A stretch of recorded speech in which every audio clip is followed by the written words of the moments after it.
Hello, my name is Ellie Tennant. In case you didn't guess by my shirt and the wall behind me, I am a Crystal Palace fan. Welcome to episode 4 of Eagle Eye View. This is a series where I speak to fellow Fanalysis members about our upcoming game. This weekend, we're travelling to the London Stadium to face West Ham, and today I'm joined with West Ham fan Grace. How are you doing today, Grace? I'm so good, thank you, Ellie. How are you? I'm very well, thank you. Thank you for being here. So, No problem at all. the first question I always ask my guests is we're now 4 weeks into the Premier League. How do you think West Ham have started the campaign? Terrible in one word, Ellie. Yeah, not good. It's been interesting.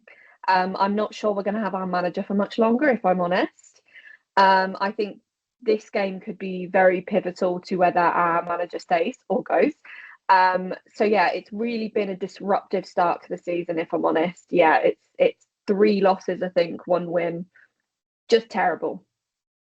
When you played against Chelsea, I watched the game on TV and you started pretty well and then it just went downhill from Yeah, there. it's funny. We start all right. We start all right. I mean, we've had a system change now, which has made us look a little bit more defensively secure.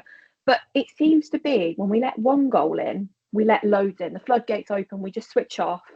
And yeah, it's been awful viewing, Ellie. Awful viewing. So if you had to pick one West Ham player that you think we should be worried about this weekend, who would it be? Do you know what? That's actually a difficult question because there are quite a few players that you could be worried about. There's obviously um, Paqueta. Paqueta's a little genius when he gets playing. Somerville's just come back from injury and he's made an impact so far. So there is potential that he could be really dangerous. But honestly, I think one of our most consistent players and the player that could cause the problems if he's played in the right position, if he's played on the right wing, is Jared Bowen. 100%. He is so difficult to play against when he's playing well. And on the flip side, who's one player that you're most fearful to play in our team? Do you know what? There's quite a few. I really admire your defence, if I'm honest. Like, obviously, it's a great thing that you kept hold of Gay. Of course, it is. Like, that was, I could just feel all the Palace relief when that window shut. I could feel it, and I so get it. But actually, I think his partner, Lacroix, is somebody I really think is underrated. I think Gay, naturally, he's English, he gets a bit more of the press, but I actually think Lacroix is really good and really underrated. I'm also a big fan of Tyreek Mitchell. I'm a big fan of Mateta, obviously. I mean, Mateta could cause absolute havoc with our defence at the weekend. So, based on the fact I'm an admirer of a lot, but based on the fact you're playing our defence, I'm going to say Mateta. I think Mateta could cause havoc. I mean, I hope that he scores many goals, but you're not going to be hoping that. Um, Yeah. what is what is your opinion on Palace and their fan base? Do you know what? I think it's different to all the other London clubs. I think Palace and Brentford are potentially in another little section with West Ham because, for example, I had no problem at all you guys winning the FA Cup at all. I loved it. I thought it was brilliant. And the thing is because we're fans of a team that don't necessarily win all the time, it's so beautiful seeing a fan base have that moment, have that joy. And I think Selhurst is a fortress at times. It's a difficult place to go, and I should know because the London Stadium is not um, at all. It is just a big bowl, and I'm very jealous of the historic stadium and how much emotion you can get out of that place. And I really have nothing against Palace. I really don't. I was so pleased that they won the FA Cup and seeing the fans the way that they were fully deserved, 100%. That was a very, very special day. I can imagine. Are you going to the match this weekend? I can't, I'm afraid. I can't. But I will be watching. I will find a way to watch it. Yeah. So are you a season ticket holder or? So I used to be, I don't actually live local. So I used to, but it just got too expensive, honestly. Like I just couldn't afford to carry on. One day I will get it back. I promise I will get it back. and I will go every single week again like I used to. But now I sort of have to pick and choose which games I want to go to. So yeah, sadly, Palace isn't one of the ones I can go to. Season tickets are so expensive. It's crazy. How much are West Ham's? Do you know what? West Ham's aren't actually too bad. They're one of the clubs that I believe have kept it at a similar price for the last few years. I know some of them are astronomical, but even though they're still really expensive, even if they've been sort of, Yeah, protected in terms of price, they're still so expensive. So yeah. yeah, it's an investment I 100% will make, but not at the moment. Not at the moment. So as a former season ticket holder, do you have any tips or tricks or must-dos for fans attending the London Stadium this weekend? Well, it's practically a tourist attraction, Ellie. So, I mean, you can have a nice day out beforehand. Westfields is nice. You've got lots of restaurants and places. It's expensive because it's London. It's just ridiculous.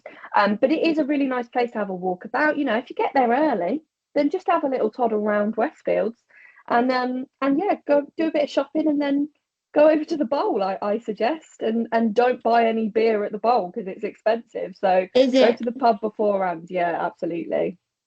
Olympic Stadium is beautiful. No, not the Olympic Village is beautiful Mm. as well. I love Oh, walking. the walk up to it is my favorite part, 100%. I mean, it is such a beautiful view, such a big stadium, and walking up to it, 100% the best part of the day. It's just when you get in there, you realize it's an athletic stadium, it's not a football stadium. Yeah. Was you a fan when they were at the old stadium? Yeah, sadly. I mean, I wish in a sense I wasn't because I wouldn't have known any different. But I was going to the bowling when I was a kid, and it's just, it's one of those places that it was hard to play at because the atmosphere was so intense and so hostile, and it was so close together, and it was proper football stadium, and didn't have the biggest capacity, but it was just in the middle of nowhere, and it was that was the beauty of it, and it was just so working class and everything West Ham's about, and the London Stadium is just such a different experience. It's not necessarily a bad experience in terms of a day out. Football, I wouldn't say it's the greatest experience, but actually going to the London Stadium is probably a bit nicer because it's more it's easier to get there, and it's nicer to walk around. It's a nicer view, things like that. But we're all there for the football, aren't we? So when the football's not so good, when the stadium's emptying after 60 minutes because it's an absolute nightmare to get out of it and all that sort of stuff. It is just a nightmare, really. Yeah. I've been to the London Stadium a few times, and Oh, getting have out you? there is a nightmare. Yeah. Crazy. Because we always drive, and it Yeah. takes ages, because Hmm. everyone has to leave before you can leave. It's crazy. It's just insane. I mean, getting out, you've got to somehow shuffle around the shopping centre, and also we used to get there so early because we had to park somewhere. We had to get there so early, and then we would wait, and then it was such a nightmare to get out. Honestly, it's just a tourist trap. It really is. And when you lose, you just want to get home. You don't want to be waiting Exactly. and all that. Yeah. Yeah. When you've been um, battered. yeah. Um, and finally, what is your prediction for the game? I think I'm going to be optimistic and say it's going to be a draw, but Okay. I think this is Graham Potter's last game if he doesn't get something from it, if I'm honest. I would not be shocked if Palace win. I really wouldn't. But I'm gonna say 2-2 because I think you'll score. So it's just about us somehow getting the goals to match it. It's so difficult with West Ham at the moment. I What was about what missing about that. your prediction? I'm predicting a 3-0 win to Palace.